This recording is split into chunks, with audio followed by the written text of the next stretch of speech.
এক সময় ঢাকার মুসলিম ছিল বিশ্বের বিস্ময়।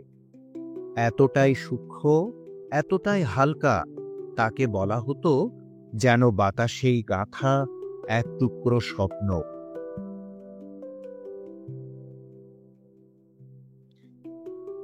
মুঘল আমলে ঢাকার মসলিন রপ্তানি হতো মধ্যপ্রাচ্য থেকে ইউরোপ পর্যন্ত।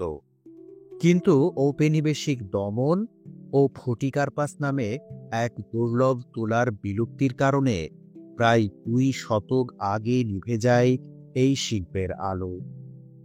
আজ বাংলাদেশ আবারও সেই হারানো ঐতিহ্য ফিরিয়ে এনেছে। 2018 সালের শেষ দিকে শুরু হয় ঢাকা মসলিন পুনর্জাগরণ প্রকল্প। বিশ্ববিখ্যাত ঢাকাই মসলিন হারিয়ে গেছিল প্রায় 200 বছর আগে। আমরা সেটা পুনরুদ্ধারে আমরা উদ্যোগ গ্রহণ করেছি। আমাদের প্রথম পর্যায়ে প্রকল্পে যেটা ছিল যে এটা ঢাকাই মসলিন তৈরির প্রযুক্তি পুনরুদ্ধার, সুতা এবং কাপড় তৈরির প্রযুক্তি পুনরুদ্ধার করা এবং মসলিন কাপড় পুনরুদ্ধার, আর পাশাপাশি ছিল আমাদের ঢাকাই মসলিন তৈরির যে ফুটি কার্পাস তুলা সেটা পুনরুদ্ধার করা। আমরা জানি যে ঢাকাই মসলিন তৈরি হতো এটা 3টা জিনিস লাগবে। একটা হলো ফুটি কার্পাস তুলা থেকে হাতের তৈরি সুতা, হ্যান্ড স্পিনিংয়ের সুতা দিয়ে পিটলুম বা গর্ততাতে বয়ন করতে হবে। আমরা সেইভাবে কাজ করেছি এবং সেগুলো পুনরুদ্ধার করেছি। চরকা পুনরুদ্ধার করেছি, আমাদের ঢাকাই মসলিনের সুতা পুনরুদ্ধার করেছি, যেটা আমরা 750 মেট্রিক কাউন্ট 750 মেট্রিক কাউন্টের সুতা আমরা তৈরি করতে পেরেছি। সেটা দিয়ে আমরা কাপড় তৈরি করেছি। আমাদের এটা আমরা পুনরুদ্ধার করতে পেরেছি। আবার ফুটি কার্পাস তুলা আমরা পুনরুদ্ধার করতে পেরেছি ফার্স্ট ফেজে।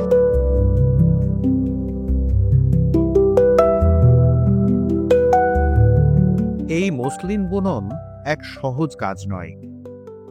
একটানা সূর্য বা হালকা ঠান্ডা হাওয়া উভয়েই সুতো ছিঁড়ে দেয়।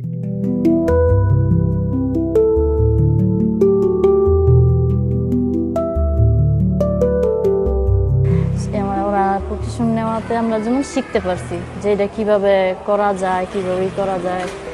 আর রৌদ্র বেশি হলে আমনি সুতা ফাইটা যায়, ছিঁড়া যায়।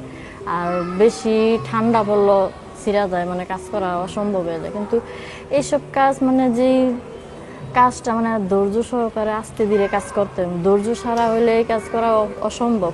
ছোট থেকে শুনেছি, আবার দেখা গেছে বই পুস্তকে পড়ছি, বই পুস্তকে ছিল যে কোনো সময় দেখি নাই এরকম কাজ যে করতে পারবো। এটা একটা আনন্দ বিষয় যে আবার দেখতে পারবো নতুন করে বাংলাদেশ আবার নতুন করে যাতে আবার ফিরে আয় মুসলিম শাড়ি, এটা একটা গর্বের বিষয়। এই যেমন করা আর কি দেখা।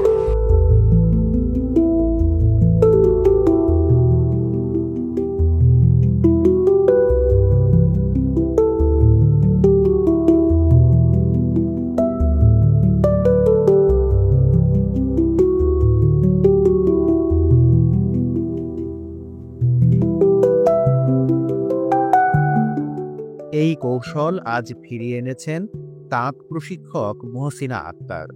তারপর আমরা অনেক চেষ্টা করতে করতে করতে আমাদের শিখতে প্রায় 2 বছর লাগিয়ে গেছে।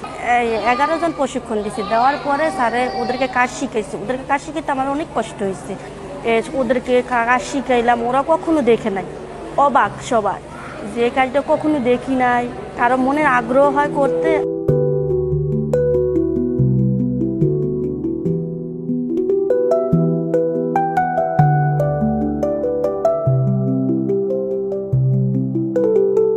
এই ঐতিহ্য ফিরিয়ে আনার পেছনে গুরুত্বপূর্ণ ভূমিকা নিচ্ছে বাংলাদেশ তাঁত বোর্ড এবং বস্ত্র ও পাট মন্ত্রণালয়। The history of muslin date back to the Middle Age and the ancient age, and these muslin used to be exported to the Far East, Middle East, Europe. Our spinners and weavers were very well off at that time, and the cotton itself, particularly the Dhaka cotton, was famous throughout the world. For 2 reasons. One reason is it involves our emotion and our history. We want to dig out our history and to revive our history. It is very glorious history of Dhaka and Bangladesh. Secondly, since our apparel industry and the garment industry is thriving, we are looking for fusion, so whether we can involve our investors and our modern technology with the ancient one. That's for these two reasons. And if we can make the investors invest in this field and take interest about it, maybe in the days to come we can make this very concept of muslin feasible economically. আজ ঢাকায় আবারও শুরু হয়েছে পুনর, শুধু এক টুকরো শাড়ি নয়, একটি জাতির হারানো গৌরবের। ঢাকা মসলিন ফিরে এসেছে হারানো ইতিহাস।